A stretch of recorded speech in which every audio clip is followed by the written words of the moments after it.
Yo guys, it's Killer Glare, the biggest, the baddest wolf you're ever gonna find on Call of Duty.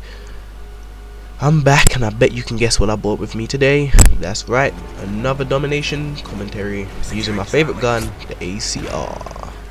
The gun which brings death upon those that come up against it. Yes sir.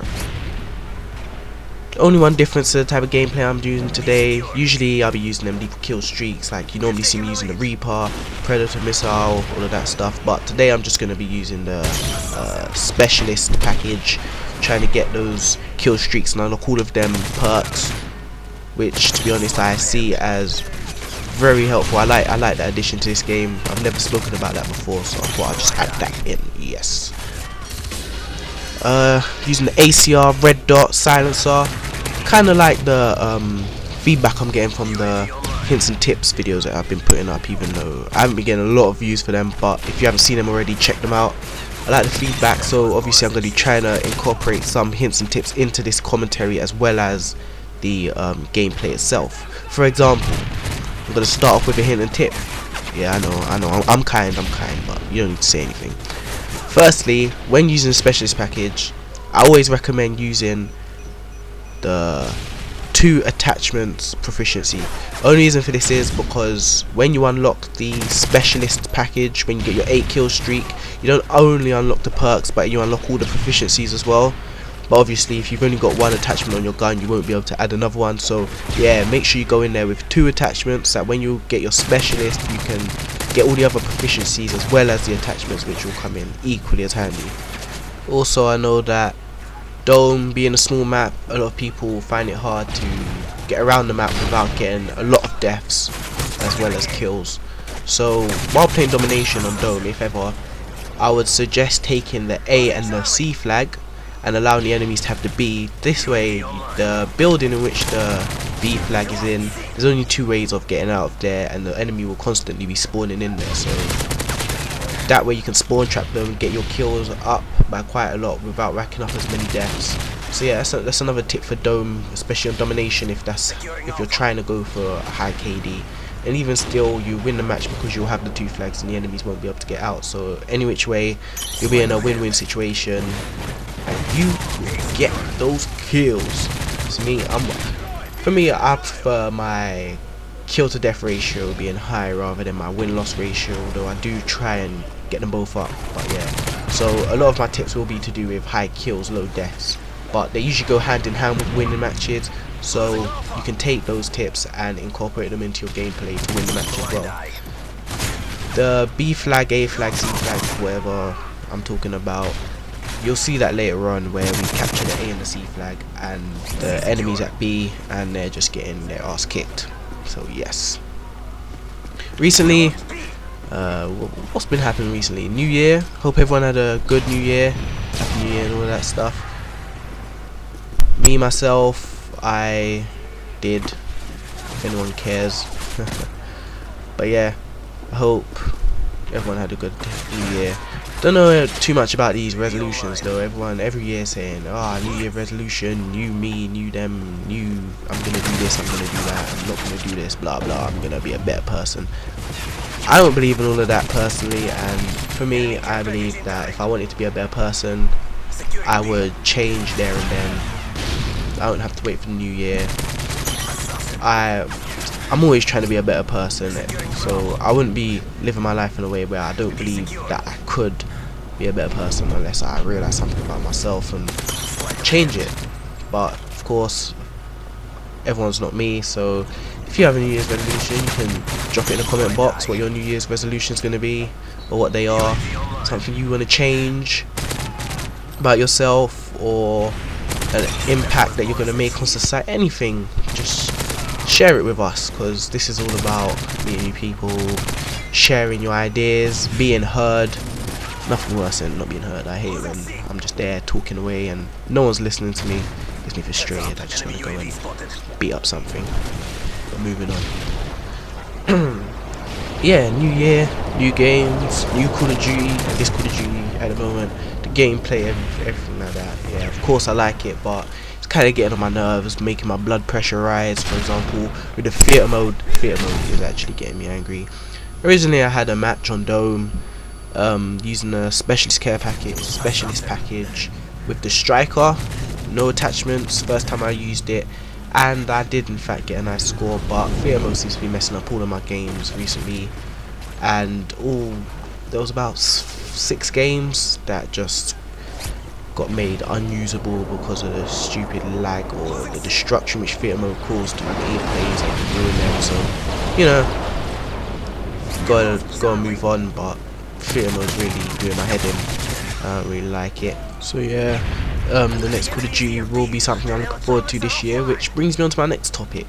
What is your favourite Call of Duty so far? Because we all know that the series has been changing quite a lot from Modern Warfare, COD 4, Modern Warfare to Modern Warfare 3, where we are today. There's been a lot of games in between. Of course, there's the 2 separate companies which have made the games, Infinity Ward and Treyarch. So yeah, Infinity Ward and Treyarch. Of course, Sledgehammer had an impact in this game as well. But yeah, there's been a lot of differentiations between the games. So what's your favourite Call of Duty? My personal favourite Call of Duty, I'd have to say, would be Black Ops. Reason for this being because it was a game where you could have fun, everyone was fairly equal, and there was nothing, although obviously there was Last Stand, Ghost Pro, which did sometimes annoy me. There was nothing that was too overpowered or destroyed the game as a whole. Modern Warfare 2, there was of course noob tubes and what's that? I can't remember the name of that perk pack. The one where you could just get back your noob tubes, just change back to the same class again. I can't really remember the name of it, but yeah. I did of course enjoy the quick scoping, but even still, anybody could really quick scope in Modern Warfare 2, whereas in Black Ops, sniping took skill. There was no gun which was humongously overpowered. If there was a problem with the game, they would patch it and solve it, unlike in Modern Warfare 2. I don't think they've learned how to solve problems yet. They like to unleash patches that don't do anything.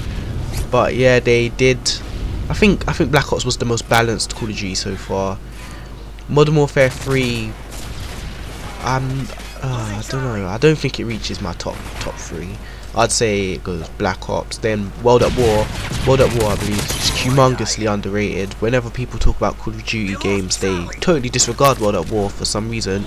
Maybe because it's set in World War 2 and it's in the past and no one really cares about the past or whatever, but that game is really underrated, and I think it was in fact my second favourite Call of Duty. It was my first Call of Duty that I played, and it did have a great impact on me for this franchise. And without that game, if I started on Modern Warfare 2, I'm not sure if I would have been such a fan of Call of Duty games with all the noob tubing and all of that stuff, which used to really annoy me. Modern Warfare 3, the only Call of Duty so far that actually makes my blood boil and want to turn violent, so definitely not my favourite Call of Duty. COD 4, haven't really played it that much, and if I had played it at the time, it probably would be one of my favourite Call of Duties, purely because it's one of the first ever online first-person shooters of such a high standard. But to be honest, M16's overpowered in that game. Everyone's running around with it. MP5 as well. I just didn't like it compared to all the other ones, probably because the other ones are more advanced or whatever. But Modern Warfare 4 is a good game, but not one of my top. But yeah, drop in the comments whatever your favourite Call of Duty is, the reasons for it, whether you agree or disagree with my views. We're all open to an opinion, and I'd love to hear yours. So yeah, make sure you comment on what your favourite Call of Duty game is. For me, Treyarch just beats Infinity Ward hands down, simply because every game that they've made in the Call of Duty series so far, they've brought something new, whereas Infinity Ward tend to bring the same thing. All 3 of their games have had similar maps where it's all modern. Of course it's Modern Warfare, but you don't really learn anything from it, whereas with Treyarch, for me, they have new graphics. Of course World at War had the vehicles, which I thought was pretty good and added more interactivity to the game for the player. There was the maps, and obviously the storyline plays a big part in the Call of Duty games that I play as well for me. So I'm learning more about the past and the wars and all that stuff. Whereas with the campaign in the Modern Warfare series, I just can't personally get into it myself, but that's just all personal opinion. But yeah, put in the comments what your favourite Call of Duty game is and share it with us, share your opinion, share your views. But of course, we're all open to change, and if you raise a point that I haven't raised or thought of, then of course you could change my opinion. So yeah, you can do that. Also, if you like this commentary, this gameplay, give the video a like, it's much appreciated and it'll help me out a lot. Subscribe if you want to keep up to date. Got a few hints and tips videos coming out which will be very handy. They'll be different to all of my other ones. It'll be more of a montage, hints and tips. And coming up to the end of the gameplay, hope you enjoyed. Kill Glare over and